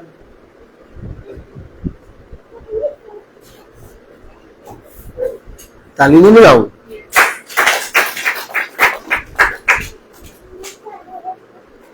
अब्राहम परिश्रम से हटा नहीं, कंटिन्यू। हमारे जीवन में भी हो सकता है एक रात चल रही हो, प्रभु करे जा रहे परिश्रम, कुछ मिल नहीं रहा, कब मिलेगी रबड़ी? क्या होता है भाई? तो और कभी तक कहते थे दोपहरिया में निकलते हैं और जाते हैं, रात में पहुंचते हैं और प्रार्थना में इतने सालों से चल रहे हैं, कोई ऐसा बढ़िया रबड़ी अभी कुछ मिली नहीं, मरती मरती वहां पता नहीं क्या कह रहे परिश्रम। हमारे जीवन में भी रात चल रही है। अचानक वो छुपे हुए धन को देगा, उस धन को देगा जो हमारा था ही नहीं। और वो बात जब तुम्हारे सामने प्रकट होगी, तुम फूट फूट के रोगे। कहो प्रभु मैंने जो किया वो तो बहुत कम था जो तूने मुझे दिया। बापा रे बापा, क्योंकि जब तुम देखोगे कहोगे प्रभु हाँ वो रात थी, हाँ वो समय था जब मैं परिश्रम करता था, रोज करता था, मन में तो आता था कुछ नहीं मिल रहा, सब संदेह कर रहे, सब मेरे विरोध में बोल रहे, कुछ नहीं, पता नहीं मम्मी तुम कहाँ चली जाती हो, दिन में दोपहरिया में जा रही हो, पता नहीं क्या मिलता है तुमको। अचानक एक ऐसी चीज देगा, तुम उसको देखने के बाद सीधे सरेंडर करोगे, कहोगे मैं तो कर ही नहीं सकता, ये जो हुआ है ये जिसने किया है वो वही है जिसमें मैंने परिश्रम। वचन को समझो, वचन को समझो। रात के एक पहर, दूसरे पहर, तीसरे पहर, चौथे पहर, रात के किसी न किसी घंटे में बहुत बड़े बड़े धर्मियों का भी मनोबल क्या होता है, टूट जाता है। अरे यार सही बात है, सुना था प्रभु बहुत देता है भैया, कुछ नहीं मिला यार, कुछ नहीं, सब बस ऐसा ही है।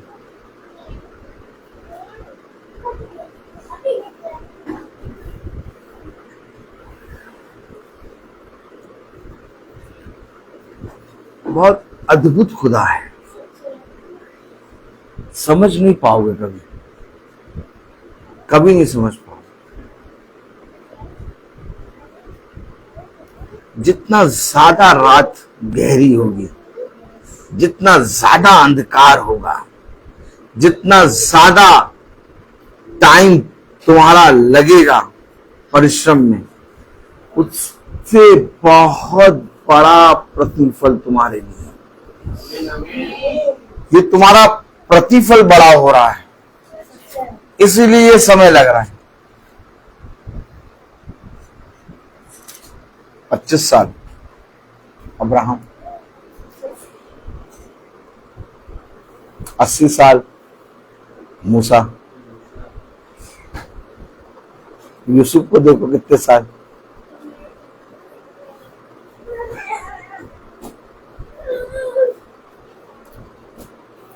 जितने भी पिता के अभिषिक्तों को देख लोगे, दाऊद को देख लो, अपनी उम्र से आधे से ज्यादा जीवन जंगल। जितने भी प्रभु के अभिषिक्तों को देखोगे, उनकी आयु बहुत ज्यादा परीक्षा में गई है, लेकिन मिला क्या?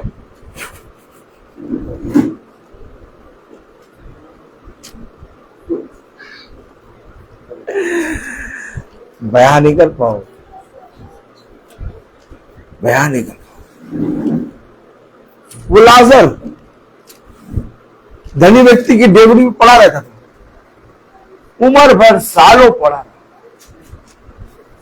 48 साल का, 38 साल का, झोले का मारा। ये सब साल को दिखा रहे हो, वो लहू बहने वाली स्त्री 12 साल। ये साल क्यों दिखा रहे हो? जुम्मा जुम्मा बोलो, एक साल चले, अकेला में दे दो, हम बहुत चल क्या देखो, चलो एक साल चले, हम बहुत चलिए, हम बहुत धर्मी, हम तो धर्मी कोई नहीं, हमको दे दो।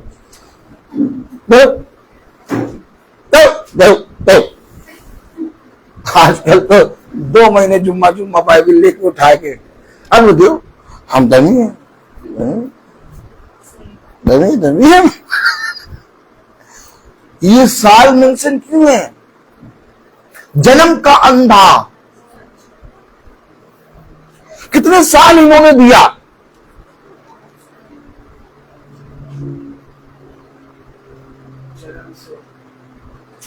ये सब क्यों मेंशन है?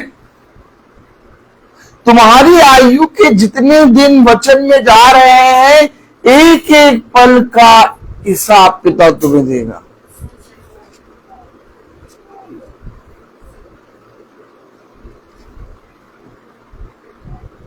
सोचो, एक ऐसा व्यक्ति जिसके जीवन में पिता ने अद्भुत काम करा, वो आया, पिता को धन्यवाद दिया, चला गया और फिर कभी नहीं आएंगे। फिर साल में एक बार ऐसा चीज आया, फिर आ गए, पूरे परिवार के साथ बैठे, धन्यवाद दिया, फिर चले गए। तुमने खुदा को क्या समझा? नहीं समझा क्या? इससे चाहो ना, नहीं तुमने खुदा को समझा क्या है? क्या समझा बताओ? उसके घर में किसी चीज की कमी है?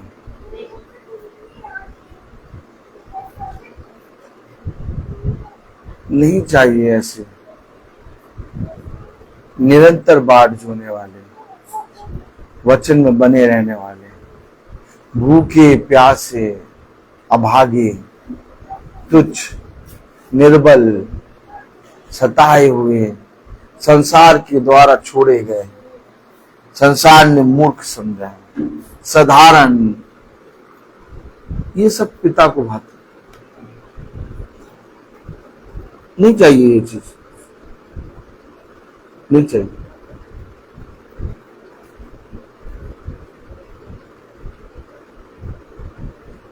अपने घर में होने वाली बातों को देखो। बहुत सी चीजें हैं जिनके विषय में अभी भी फाइट करनी है, लेकिन वे चीजें इसलिए नहीं हो पा रही कि हम देखते हुए भी अंधे हैं। हम देख रहे हैं कि हमारे घर का एक सदस्य बहुत परिश्रम कर रहा है, लेकिन हम उस परिश्रम में उंगली से छूना तक नहीं चाहते। कह रहा ना, तुमने कुंजियां तो ले ली, स्वर्गराज की कुंजियां तो ले ली, परंतु ना उसमें प्रवेश करते, ना प्रवेश करने देते, और बल्कि अपनी उंगली से उसे छूना तक नहीं चाहते।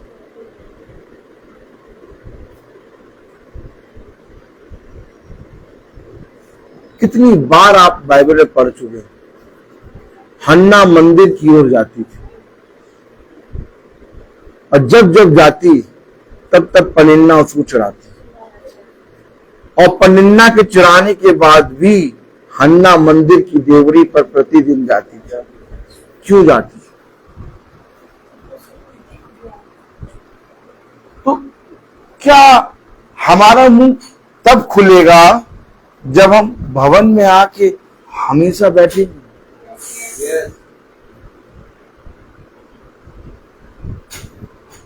भवन हर एक मनुष्य को नहीं मिलता। भवन से आप लुका छुपी नहीं कर सकते,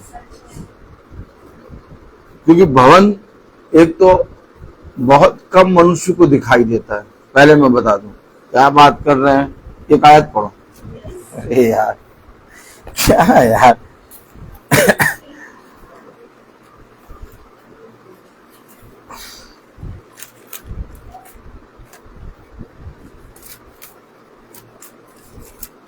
Praise the Lord.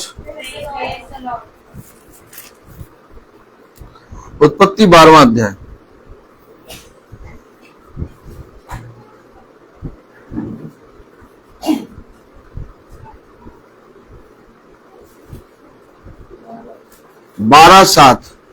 उत्पत्ति 12:7।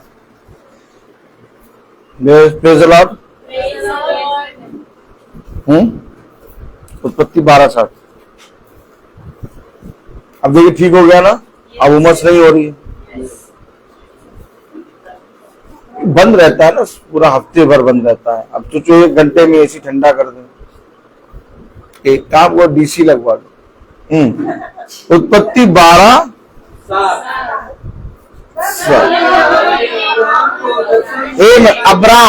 अब्राहम नहीं है, अब्राहम। फिर पढ़ा दिए पढ़ा के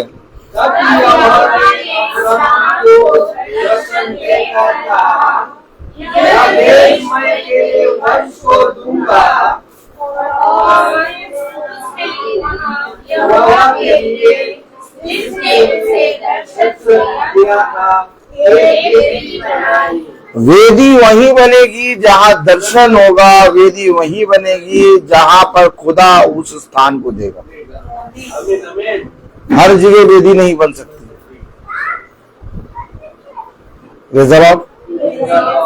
हर जगह वेदी नहीं बनती। अब्राहम ने वहां पर वेदी क्यों बनाई? अब अब्राहम वहां पर वेदी बना रहा है जहां पर दर्शन खुदा दे रहा है। अब्राहम वहां पर वेदी बना रहा है जो देश पिता ने दिया है। तो जब तक पिता हमें ये भवन नहीं देगा, हम यहाँ नहीं आ पाएंगे। और अगर हम यहाँ आए हैं तो पिता ने हमें ये बहुत आयत का फल दिया है। Praise the Lord. वचन को समझें, वचन को समझें। अब देखिए, जहां पर खुदा ने वेदी दी, बढ़ाने के लिए भवन दिया, उस स्थान को हर कोई जना नहीं पहचान पाए।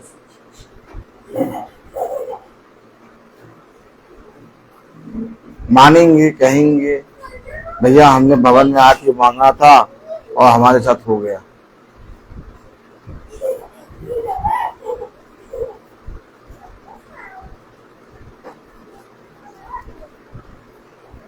भवन पिता के साथ संगति और सब जने एक मन होके इकट्ठा होने की जगह है।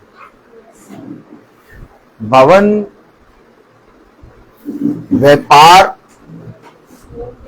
व्यापार लेन देन का जगह नहीं है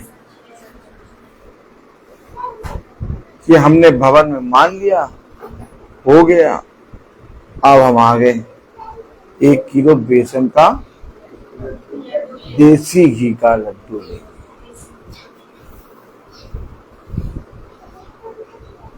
भवन तुम्हारा मन है, भवन तुम्हारा हृदय है, भवन जीवन है। इसे मैं तौल नहीं सकता, नहीं तौल सकता।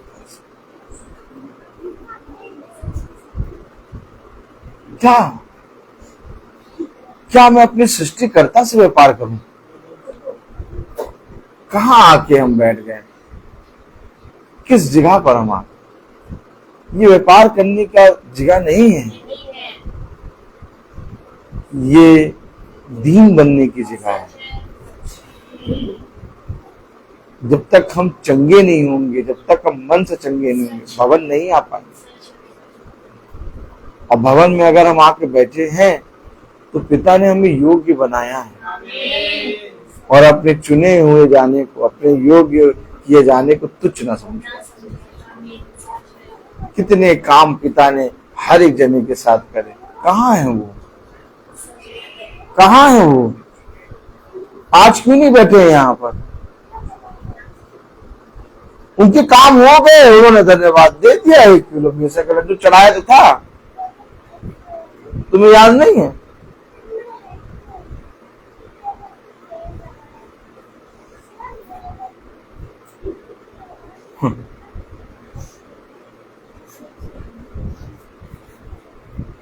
कितनी बार पढ़ा आपने, जो मुझ में बना रहेगा मैं उसमें बना रहूंगा और वो सदा फलवंत होगा।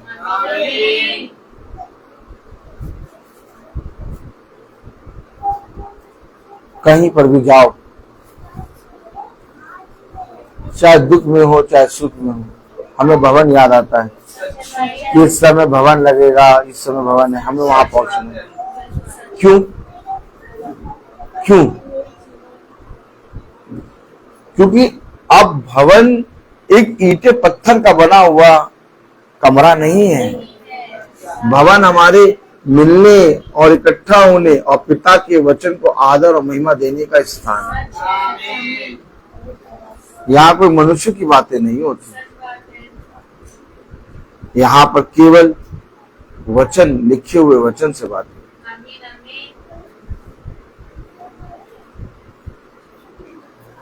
ऐसा करके वे अपना नाश कर रहे हैं,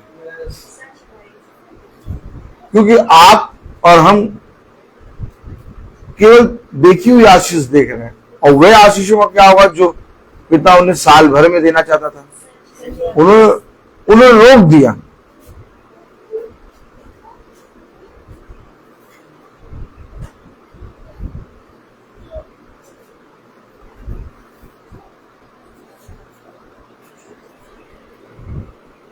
अगर मैं किसी चीज पे काम करूं तो मुझे उसका फल मिलता है, और अगर मैं भवन में आके बैठ के पिता से अपने रिलेशन को अच्छा करूं तो इसका फल मुझे बहुत आयत से मिलेगा। हम लोग जो हर मंगल भवन में आते हैं ना, ये उसका बड़ा प्रतिफल है कि हम लोग हफ्ते भर आनंद से चलते हैं। नहीं तो हफ्ते भर तो छोड़ो, हम एक भी दिन, एक भी पल चल ना पाए। पिता ने हमें आनंदित किया है, पिता ने हमें बहुत बढ़ाया है। इसलिए पिता के वचन में लिखा है, उत्पत्ति 12:7 में, तब यहोवा ने अब्राम को दर्शन देकर कहा, जब तक दर्शन ना मिले तब तक भवन नहीं बन सकता, और जब तक खुदा का आत्मा ना आए तब तक वो भवन कहला नहीं सकता। सोच लो, सोच लो, खुदा के चुने हुए भवन को, खुदा के दर्शन वाली जगह को हमने तुझ जान लिया, हमने उसे रुपए और पैसों में तोड़ लिया। और यही काम फरीसी यहूदी शास्त्री भी कर रहे थे। उन्होंने खुदा की आशीषों को, उन्होंने खुदा के कामों को उत्सवों में और रीति और रिवाजों में तोड़ लिया था।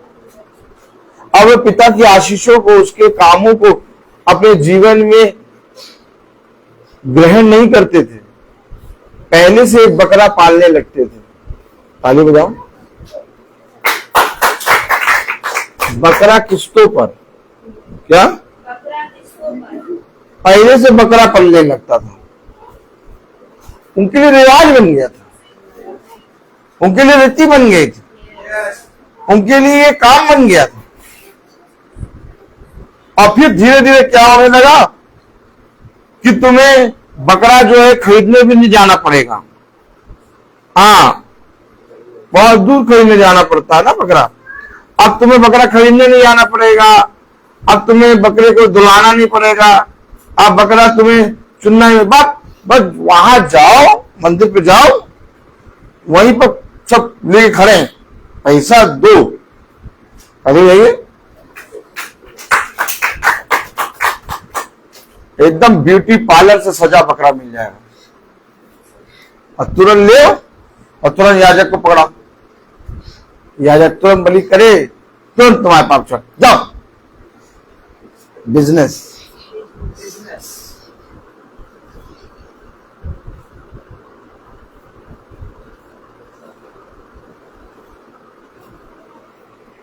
नहीं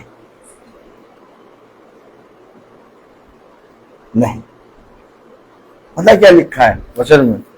भजन संहिता उसका 51 अध्याय और उसके 18वीं आयत में, प्रसन्न होकर सिय्योन की भलाई कर, यरूशलेम के एक मिनट 16वीं आयत।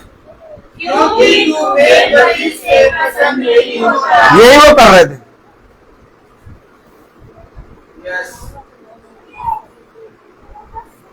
यही कर रहे थे वो। अपने शरीरों को बाता हुआ नहीं लाते थे।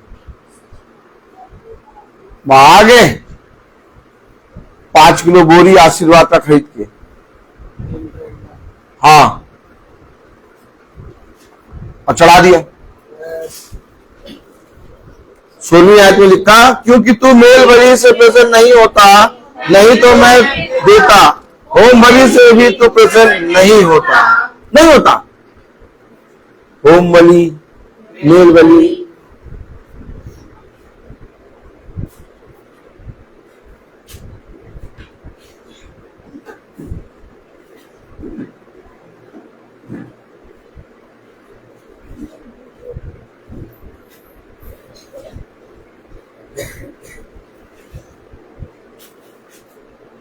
टूटा मन।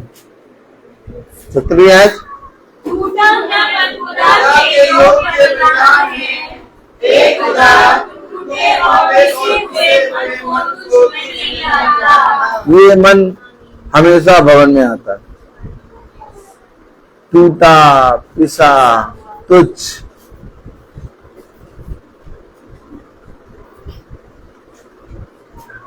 तुच्छ नहीं जानता। कहां से लाओ ये मन? ये मन तब आएगा जब तुम्हारा मन वाचा की पुस्तक पे लगे, जब तुम भवन में अपने अपने बच्चों को, अपने घराने को लेके आओ।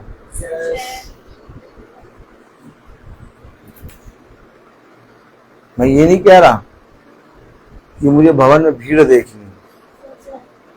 एक याजक का काम होता है सेतमित बताना, भवन में आने का तरीका होता है, भवन में आकर बैठने का तरीका होता है। भवन जो पिता ने मुझे दिया उसके प्रति मेरा मन होता है। मैं फोन नहीं करता हूं मंडे को कि भवन आना। आपका मन पिता का मन के द्वारा खींच के आता है।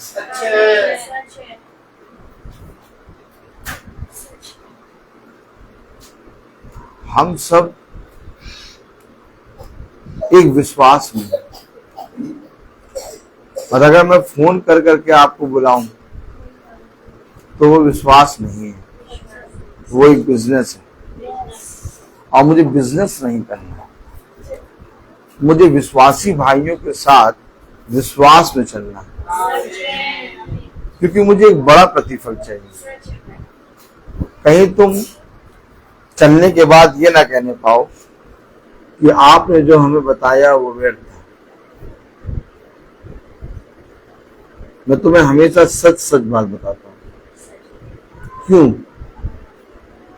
क्योंकि मैं जानता हूं कि तुम्हें जो बड़ा प्रतिफल मिलेगा वो मैं नहीं दूंगा, वो देने वाला खुदावन यीशु मसीह है। इसलिए मैं अपनी कोई भी बात तुमसे उसमें मिला के नहीं बताता, क्योंकि मुझे मालूम है कि एक सच्चा है और एक झूठा है। झूठा मैं हूं और सच्चा वो है, और वो प्रतिदिन मुझे सच के मार्ग पर चलाता है और मेरे अंदर से उस झूठ की आत्मा को निकालता है।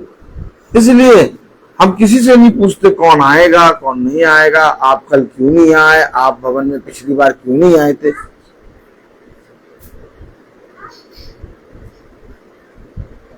हर एक जना वो आके बैठेगा जिसको पिता चाहे, और जब तक पिता ना चाहे तब तक तुम मेरे भवन में आ नहीं सकते। जाओ और जाकर देखो और मुझे बताओ कितनों को ये भवन मिला है। नहीं है किसी के पास। उनके पास संस्थाएं हैं, उनके पास बड़े बड़े नाम हैं, और उस संस्था में भी आपस में एक दूसरे को कोई नहीं जानता, ना कोई प्यार करता है। ना कोई किसी के घर जाके पूछता है। लेकिन इस भवन में इतना प्रेम कहां से आ गया? ये प्रेम किसी मनुष्य का नहीं है, ये खुदा का अनुग्रह है। इसलिए यदि तुम मुझ पर नहीं विश्वास करते तो मेरे कामों पर तो विश्वास करो जो मैं तुम्हारे साथ इस भवन में करता हूं। उसको देखने के बाद भी तुम किसी देह को देखते हो। देखो, वो देह खुदा नहीं है। खुदा वो है जो उसके अंदर है, और जो कोई उसको जानेगा वो मुझे जानेगा। परंतु जो कोई उस देह को देखेगा वो कभी भी उस खुदा को ना जान पाएगा, क्योंकि देह तो समय समय पर बदलती जाएगी, परंतु आत्मा एक। और जो कोई आत्मा के अनुसार चलेगा वही आत्मा उसे मरों से जिलाएगा जिसने यीशु मसीह को जिलाया।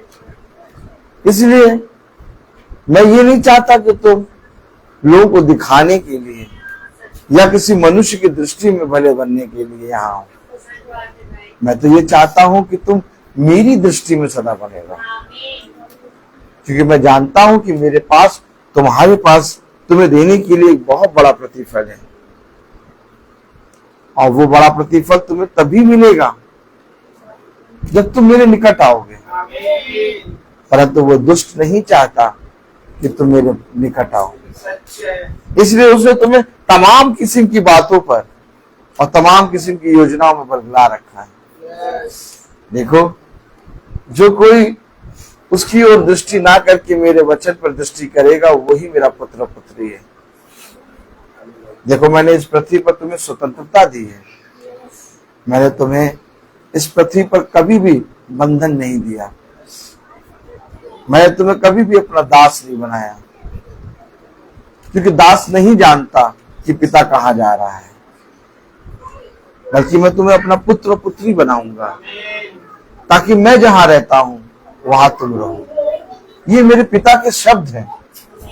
अब तुम बताओ, ऐसा मनुष्य जो साल में एक बार या साल में 2 बार आके पिता को धन्यवाद दे, क्या भवन में आकर भी उसका धन्यवाद कबूल होगा? नहीं। धन्यवाद उसी का कबूल होगा जो परिश्रम करेगा, क्योंकि धन्यवाद बहुत कड़ी परिश्रम के बाद निकलता है, और तुमने एक अच्छा परिश्रम किया है, इसलिए तुम्हारा धन्यवाद भी बड़ा होगा, क्योंकि तुम्हारा बड़ा प्रतिफल जो तुम्हें मैं दूंगा वो तुमसे कोई छीन ना पाएगा। मैं तुमसे सच कहता हूं कि इस पृथ्वी पर तुम्हारा कुछ भी अपना नहीं है, परंतु जो कुछ है वो मेरा वचन है। इसे अपना लो और इसे ग्रहण करो और इसे बने रहो। देखो, जगत के अंत समय तक मैं तुम्हारे साथ रहूंगा। ना मैं तुम्हें कभी छोड़ूंगा, ना मैं तुम्हें कभी त्यागूंगा, ना मैं तुम्हें कभी धोखा दूंगा। मैं अपना हाथ थाम के, तुम्हारा हाथ थाम के तुम्हारी रक्षा करूंगा। जब तुम मायूस होगे, जब तुम संदेह करोगे, जब तुम गिड़गिड़ाओगे, जब तुम अनाथ समझोगे, उसी समय मैं तुम्हारे पास आके कहूंगा, मैं तेरा पिता हूं, और इस पृथ्वी पर ऐसी कोई वस्तु नहीं जो मैं तुझे ना दे पाऊं। ये है हमारे पिता की वाचा, और धन्य है वो जो वाचा में बने रहते हैं, क्योंकि वाचा में बने रहने के लिए तुम्हें किसी मनुष्य को खुश नहीं करना होगा। वाचा में बने रहने के लिए तुम्हें अपने पिता के प्रति अपने मन को सीधा करना होगा, और जिस समय तुम ये करोगे उसी समय मैं तुम्हें थाम लूंगा। मैं बोलता हर चीज का। आइए हम निकालें मती मत्ती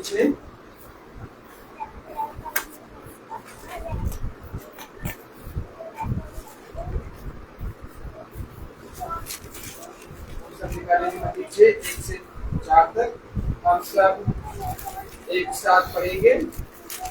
सावधान तो रहो। तुम मनुष्य को दिखाने के लिए अपने धर्म के काम ना करो, नहीं तो अपने स्वर्ग के पिता से कुछ भी फल ना पाओगे। इसलिए जब तू दान करे तो अपने आगे तुरई ना बजवा, जैसे कपटी सभाओं और गलियों में करते हैं, ताकि लोग उनकी बड़ाई करें।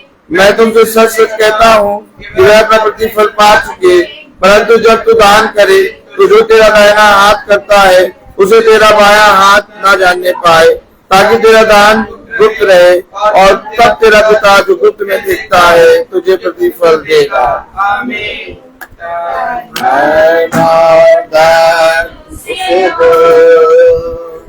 अपने यीशु को कुछ दो, क्योंकि उसी के द्वारा उद्धार पाना है। जीती आत्मा का दान उसे दो, उसे दो। अगर यीशु की सेवा करोगे, अपनी आशीष वो तुम्हें देगा, और पाप की सेवा करोगे हरगिज़ नहीं माफ करेगा। उसके लहू में दिल धो, अपने यीशु को सब कुछ दो, क्योंकि उसी के द्वारा उद्धार पाना है। जीती आत्मा का दान उसे दो, दान और धन उसे दो। यीशु की सेवा करोगे, अपनी आशीष वो तुम्हें देगा, और पाप की सेवा करोगे हरगिज़ नहीं माफ करेगा। उसके लहू में दिल धो, अपने यीशु को सब कुछ दो, क्योंकि उसी के द्वारा उद्धार पाना है। जीती आत्मा का दान उसे दो, तन मन और धन उसे दो। आमीन। हम सब निकालेंगे पहला इतिहास 29वां अध्याय और उसकी 17वीं आयत। हम सब एक साथ पढ़ेंगे। हे मेरे खुदा, मैं जानता हूँ कि तू मन को जानता है और सच्चाई से प्रसन्न रहता है। मैंने तो यह सब कुछ मन की सिखाई और अपनी इच्छा से दिया है, और अब मैंने देखने से देखा है कि तेरी प्रजा के लोग यहाँ उपस्थित हैं, वे अपनी इच्छा से तेरे लिए भेंट देते हैं। आइए हम सब प्रार्थना में जाएंगे। धन्यवाद धन्यवाद धन्यवाद प्रिय प्रभु यीशु, ये पूरा छोटा झुंड आपको धन्यवाद देता है आज के पवित्र दिन के लिए, आज के पवित्र समय के लिए। खुदावन यीशु धन्यवाद देता है, खुदावन यीशु इस पवित्र भवन के लिए धन्यवाद देता है, खुदावन यीशु इस पवित्र दास के लिए जो तूने हमें दिया। खुदावन यीशु हम धन्यवाद देते हैं उन सब कारणों के लिए खुदावन यीशु जो आशीष आपने हमें इन दिनों दिए। खुदावन यीशु हम धन्यवाद देते हैं खुदावन यीशु शॉन के लिए, उनकी सिस्टरों के लिए। खुदावन यीशु धन्यवाद के रूप में खुदावन यीशु आपने उन्हें पूरे साल बहुत अच्छे से संभाला, और उनके एग्जाम में खुदावन यीशु आपने उनको आशीष दी कि वो बहुत अच्छे नंबरों से पास होने पाए। खुदावन यीशु हम धन्यवाद देते हैं खुदावन यीशु, और मार्ग के लिए खुदावन यीशु कि आपने उसे चंगा किया। खुदावन यीशु धन्यवाद देते खुदावन यीशु इस छोटे झुंड में एक एक भाई बहन के लिए। खुदावन यीशु जिन्होंने आपकी देवड़ी की तरफ आंखें उठाई और वो सब चंगे होने पाए, जो दुख मुसीबत में थे खुदावन यीशु वे सब अपनी खुदावन यीशु आपने उन्हें आशीष दी कि उनकी जो भी जरूरत थी खुदावन यीशु आपने उसको पूरा किया। खुदावन यीशु विनती और प्रार्थनाएं मांगते खुदावन यीशु इन सब छोटे बच्चों के लिए। खुदावन यीशु जो आपकी देवड़ी की तरफ देखते खुदावन यीशु इनके ऊपर अपना दाहिना हाथ रख दे खुदावन यीशु। आपने रख दिया खुदावन यीशु। खुदावन यीशु ये आपकी देवड़ी की तरफ हर समय हर वक्त टकटकी लगाकर देखते रहे खुदावन यीशु। आपसे विनती और प्रार्थना में खुदावन यीशु ये वचन की तरफ बढ़ने पाए खुदावन यीशु, ये वचन को सीखने पाए खुदावन यीशु, वचन को जानने पाए खुदावन यीशु और ये वचन के नजदीक आने पाए खुदावन यीशु। विनती और प्रार्थनाएं मांगते खुदावन यीशु। इस छोटे झुंड को भी खुदावन यीशु आप अपनी बुद्धि दीजिए खुदावन यीशु, अपनी खुदावन यीशु ताकत दीजिए खुदावन यीशु कि ये छोटा झुंड भी खुदावन यीशु जो वचन को सीख रहा है खुदावन यीशु, वचन में बढ़ रहा है खुदावन यीशु, आपकी आशीषों को पाने पाए खुदावन यीशु। विनती और प्रार्थनाएं मांगते खुदावन यीशु हम सब खुदावन यीशु जो बीमार है, जो तकलीफ में खुदावन यीशु कि वह आपकी तरफ नजर उठाए खुदावन यीशु और वो चंगे हो गए खुदावन यीशु। विनती और प्रार्थनाएं मांगते खुदावन यीशु कि आपका दाहिना हाथ सदैव हम सब की तरफ बढ़ा हुआ है खुदावन यीशु, लेकिन खुदावन यीशु हम लोग हैं जो आपकी तरफ हाथ नहीं बढ़ाते खुदावन यीशु। विनती और प्रार्थनाएं मांगते खुदावन यीशु कि इस छोटे झुंड ने आपकी तरफ हाथ बढ़ा दिया खुदावन यीशु, हम सब के हाथों को थाम ले खुदावन यीशु और आपके वचन पर चलाने वाला बना खुदावन यीशु, अपने सीधे मार्ग पर चलाने वाला बना खुदावन यीशु। खुदावन यीशु विनती और प्रार्थनाएं मांगते अपने दास के लिए खुदावन यीशु आपने अपनी आत्मा में होकर तैयार किया खुदावन यीशु और वचन के द्वारा भर दिया है उनके अंदर खुदावन यीशु। इस छोटे झुंड को खुदावन यीशु सच्चाई और सीधे मार्ग पर वो आपकी आत्मा में हमें चलाते खुदावन यीशु। खुदावन यीशु आप दास के घराने पर उनके ऊपर खुदावन यीशु अपना आशीष भरा दाहिना हाथ रख दीजिए खुदावन यीशु कि वे जिस भी घर में जाते हैं वह घर शांति का कारण बने और आशीष का कारण बने खुदावन यीशु। विनती और प्रार्थनाएं मांगते खुदावन यीशु दास के साथ साथ संग संग हर पहर हर क्षण रहना खुदावन यीशु, मार्ग में उसकी रक्षा सुरक्षा करना खुदावन यीशु, उसके घर के चारों ओर अपना दाहिना हाथ रख देना खुदावन यीशु। खुदावन यीशु उस परिवार में जो भाई बहन नहीं आने पाए खुदावन यीशु अपना दाहिना हाथ उनके ऊपर रख दे खुदावन यीशु कि वो जो वचन सुन रहे खुदावन यीशु कि वो भी धन्यवाद देने योग्य होने पाए खुदावन यीशु और आपकी देवड़ी पे आने वाले होने पाए खुदावन यीशु। विनती और प्रार्थनाएं मांगते खुदावन यीशु जो भाई बहन इस छोटे झुंड में है और जो भाई बहन यूट्यूब और फेसबुक के माध्यम से इस वचन को सुन रहे खुदावन यीशु उनको भी खुदावन यीशु अपने आशीषों से भर दे खुदावन यीशु, दाहिना हाथ उनके ऊपर रख दे खुदावन यीशु कि वे भी आपके भवन में आने वाले होने पाए और गवाही देने वाले होने पाए खुदावन यीशु। विनती और प्रार्थनाएं मांगते खुदावन यीशु हम सब पर खुदावन यीशु अपना दाहिना हाथ एक बार फिर से रख दे खुदावन यीशु कि हम सब हर वक्त हर समय आपके वचन को सुनने पाए, चलने पाए और अपने सुनकर अपने तक नहीं बल्कि औरों तक उसको बताने वाले होने पाए खुदावन यीशु। ये विनती और प्रार्थना मांगते हैं प्यारे बेटे यीशु के नाम से, सुन और ग्रहण करे आमीन। हे हमारे पिता जो स्वर्ग में है, तेरा नाम पवित्र माना जाए, तेरा राज्य आए, तेरी इच्छा जैसे स्वर्ग में है वैसे इस पृथ्वी पर भी हो। हमारा प्रतिदिन का आहार आज हमें दे और हमारे अपराध में क्षमा कर जैसे हम भी अपने अपराधियों को क्षमा करते हैं और हमें परीक्षा में न डाल पर बुराई से बचा क्योंकि राज्य साक्षात में मज़ेदार सदा आपकी है आमीन। अब हमारे खुदावन यीशु मसीह का फजल, खुदा बाप की मोहब्बत, मातू की रिफाकत और सलाकत हम में से हर एक विश्वासी जन के साथ अब से लेकर अनंत काल तक होती रहे आमीन।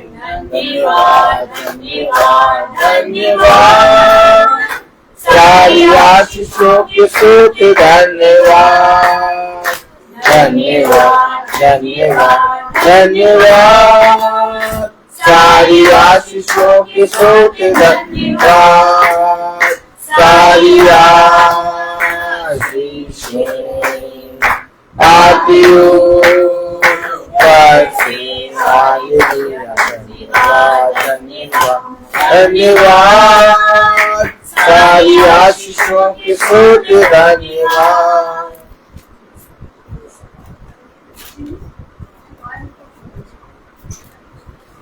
सब भाई बहनों को प्रेज़ द लॉर्ड। सूचित किया जाता है कि कल की प्रार्थना शाम को 5 बजे हमारे घर पे होगी। सब भाई बहनों को प्रेज़ द लॉर्ड।